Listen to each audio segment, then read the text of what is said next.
Algumas pessoas têm maior capacidade de suportar as adversidades do que outras. Mesmo passando em situações semelhantes, algumas pessoas têm uma capacidade maior de superação. Você sabe por que isso acontece?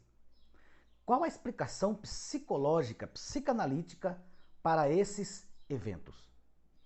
Olá, eu sou Lima, professor e psicanalista, e o meu objetivo é trazer você para uma reflexão e um melhor desenvolvimento humano. Eu quero trazer para vocês hoje uma reflexão sobre o personagem chamado José. Esse personagem está passando na novela da Record.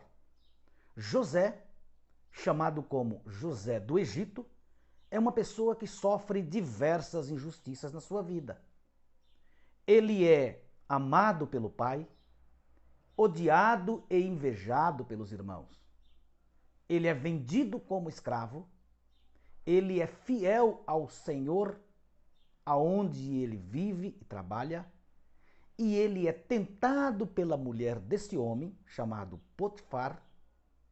Ela mente sobre ele, ele vai preso, e na cadeia, na cela, ele consegue ainda não só melhorar a sua qualidade de vida, não só viver o melhor possível no momento em que vivia, como ajudar outras pessoas. Mas será que isso é possível para todos? Veja, os cristãos têm José como exemplo de alguém que se supera, alguém que consegue reverter as situações, alguém que consegue suportar grande sofrimento e no final ainda triunfar, ainda ver os seus sonhos realizados.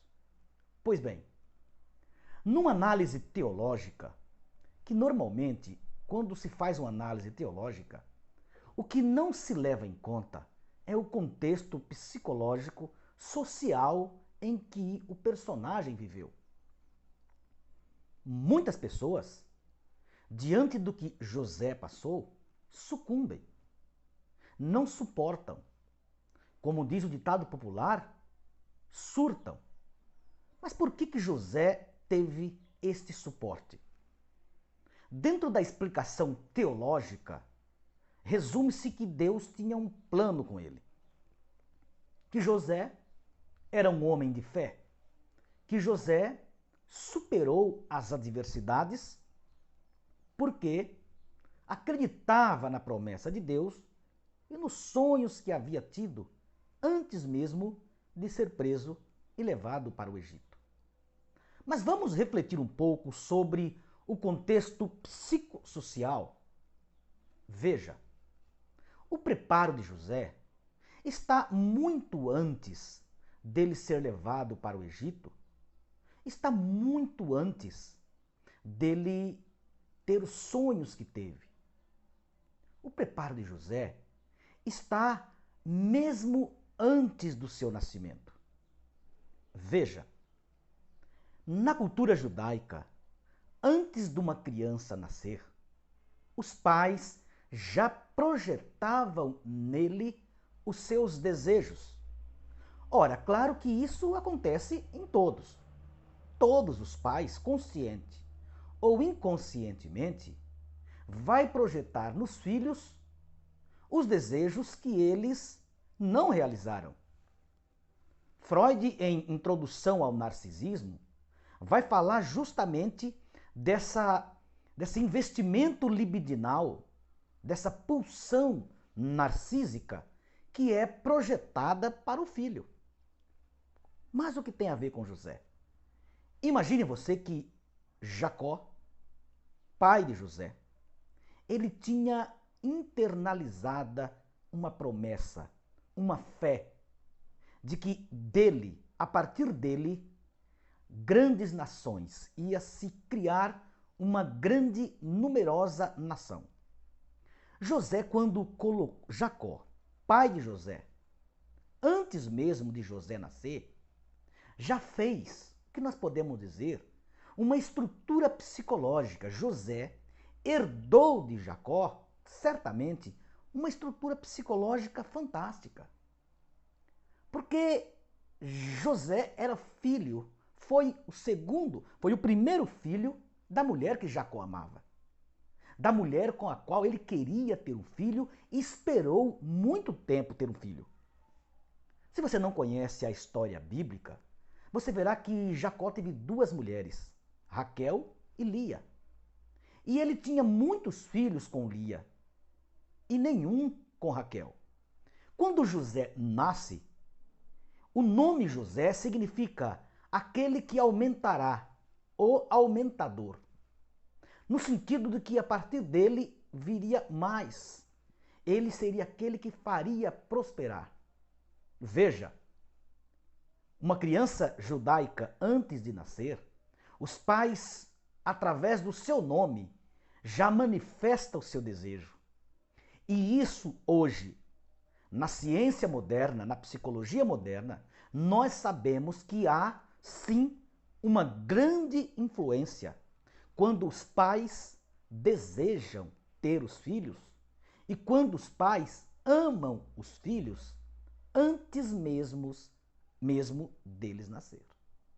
Então veja que quando José nasce, havia uma projeção de desejo positivo em José.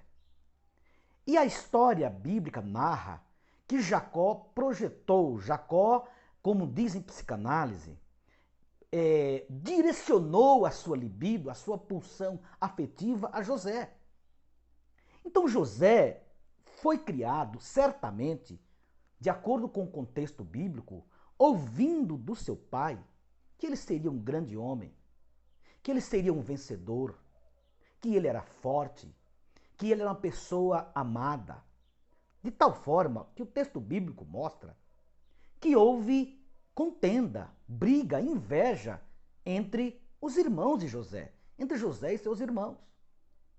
Então, quando José vai passar por toda essa luta, quando ele é vendido pelos irmãos, na estrutura psíquica de José, era que ele poderia suportar aquelas angústias. Por isso que José, dentro da narrativa bíblica, ele tem uma capacidade incrível de resiliência. José conseguiu passar por todas aquelas aflições e, no final da sua vida, ainda perdoar os seus irmãos, ajudar os seus irmãos. A questão é, todos nós podemos agir como José? A resposta é, nem sempre. Todos nós podemos ter um alvo de agir e reagir como José. Mas as nossas ações e reações diante das adversidades vai ser menos ou mais, com maior ou menor intensidade de sofrimento, de acordo com a nossa história, de acordo com algumas perguntas. Por exemplo, fui desejado? Fui amado? O que internalizei? Qual a imagem que eu internalizei de mim através das relações na primeira infância? Eu ouvi, internalizei que posso vencer? Essas são perguntas que cada um responderá de forma diferente. Por isso que a vida de José, ela acaba se tornando uma espécie de ideal para quem quiser aprender, olhar de como podemos passar por diversas situações e manter a esperança, manter a resistência e ser uma pessoa resiliente. Mas veja, a dimensão da capacidade está totalmente relacionada a como nós internalizamos sentimentos positivos e sentimentos negativos, imagem que internalizamos, aquela imagem que formamos sobre nós mesmos.